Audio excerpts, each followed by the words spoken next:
Bienvenue sur l'île de la Réunion. Située à presque 10 000 km de Paris, ce département d'outre-mer offre des paysages à couper le souffle, entre plages tropicales, forêts luxuriantes et paysages volcaniques.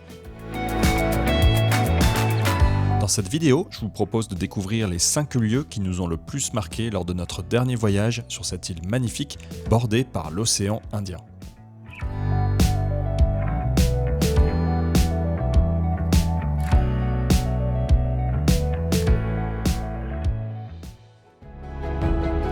Notre périple commence au spectaculaire point de vue du Cap Noir, un véritable balcon sur le cirque de Mafate et ses remparts naturels vertigineux.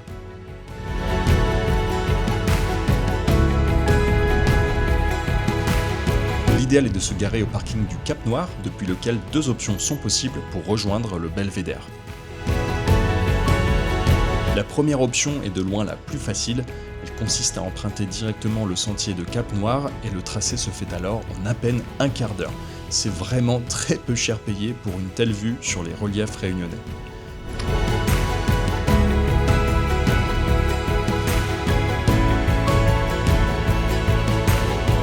La deuxième option, et aussi la plus impressionnante, c'est de faire la boucle complète.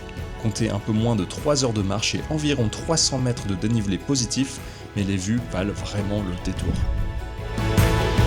Attention, ce sentier-là comporte plusieurs sections avec des échelles, donc c'est à prendre en considération si vous avez le vertige. Pendant la randonnée, gardez l'œil ouvert. Vous croiserez peut-être quelques spécimens exotiques, mais rassurez-vous, les araignées ici ne sont pas dangereuses pour l'homme et encore moins agressives.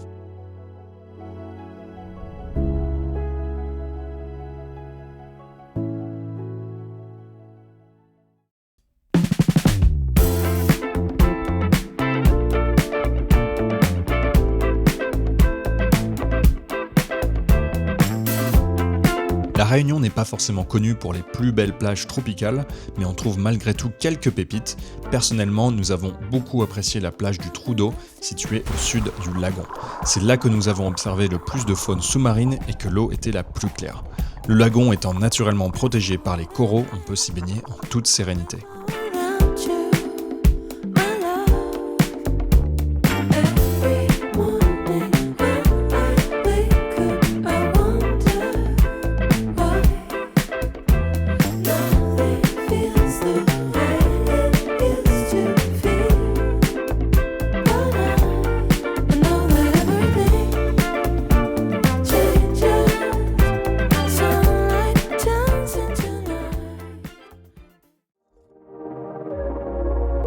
Probablement le lieu que j'ai préféré lors de notre passage à La Réunion, c'est le Piton de la Fournaise. C'est l'un des volcans les plus actifs du monde, avec une éruption tous les 9 mois en moyenne. Pas de chance, il était endormi lors de notre visite, mais ça n'en fait pas moins un lieu extraordinaire à découvrir. Rien que la route qui amène au départ de la randonnée est une merveille en soi. On passe de l'océan à la campagne, puis de la forêt tropicale à des paysages complètement lunaires. C'est juste à couper le souffle.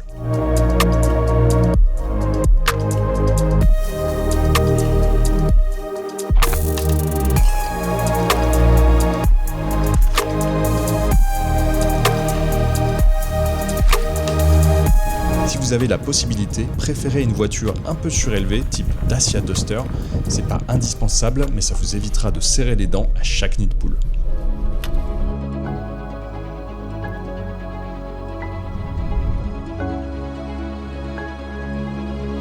Comptez environ 6 heures pour l'aller-retour entre le parking du Pas de Bellecombe et le sommet du cratère, perché à près de 2600 mètres d'altitude.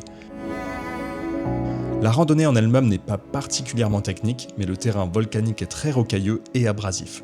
Les roches, souvent coupantes et dures, peuvent rapidement user les semelles ou entailler des chaussures inadaptées. Il est donc judicieux de préférer des chaussures de marche robustes afin d'éviter les mauvaises surprises.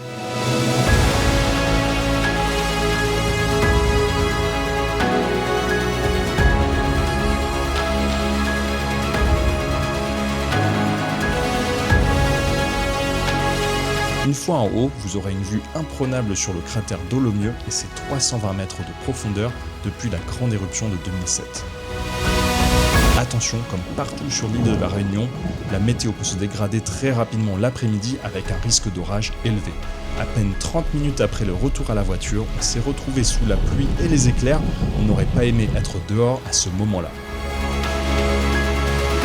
Si le temps te le permet, tu peux aussi passer par la route des laves à l'est de l'île. Là aussi, les paysages sont assez surréalistes avec cette route sinueuse qui traverse d'anciennes coulées de lave, notamment celles de 2004 et 2007.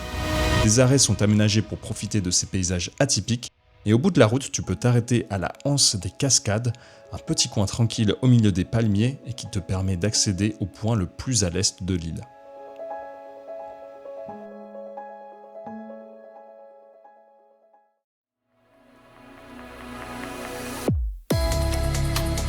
On se retrouve à Kélonia, l'observatoire des tortues marines à La Réunion. Installé à Saint-Leu, sur la côte ouest de l'île, ce centre n'est pas qu'un simple aquarium, c'est aussi un lieu de recherche, de sensibilisation et de sauvegarde des tortues marines. Le centre dispose de grands bassins alimentés en eau de mer pour accueillir les tortues blessées ou malades, qui seront ensuite relâchées une fois guéries. Pour les visiteurs, c'est l'occasion d'admirer ces mammifères marins qu'on retrouve dans l'océan Indien, mais aussi dans d'autres régions du monde. Le centre propose également des expositions immersives et un parcours pédagogique pour mieux comprendre les enjeux de la protection marine.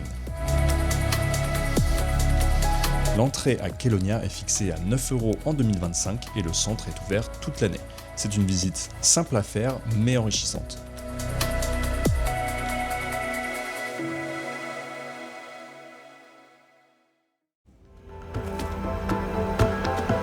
Pour terminer notre voyage, je vous propose un tour à la cascade des Grands Galets. L'accès se fait directement en voiture avec possibilité de stationner à proximité directe des chutes d'eau. La route est globalement facile à l'exception d'un passage très étroit qui risque de donner quelques sueurs froides à certains conducteurs.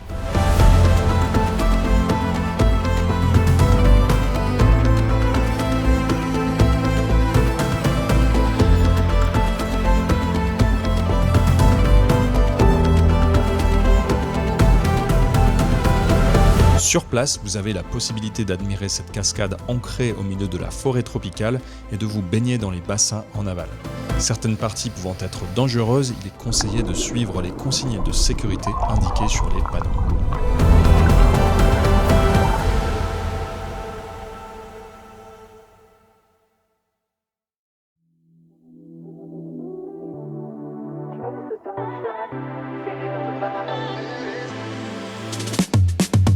Après une semaine passée à La Réunion, une chose est certaine, nous sommes véritablement conquis par la richesse de cette île. Les paysages sont variés, voire exceptionnels, comme c'est le cas du Piton de la Fournaise, et au-delà des randonnées, on retrouve aussi des activités plus simples à réaliser. On a parlé de Kélonia, mais on peut aussi mentionner la fabrique de vanille du Grand Asier, pour le plus grand plaisir des narines, ou plus simplement une balade en ville à Saint-Denis, la capitale de l'île. Ajoutez à tout cela un accueil chaleureux de la population locale, des infrastructures en excellent état, et vous obtenez un ensemble proche de la perfection. En tout cas, le retour à la métropole ne sera pas facile, mais une chose est sûre, on reviendra se poser sur ce petit bout de paradis.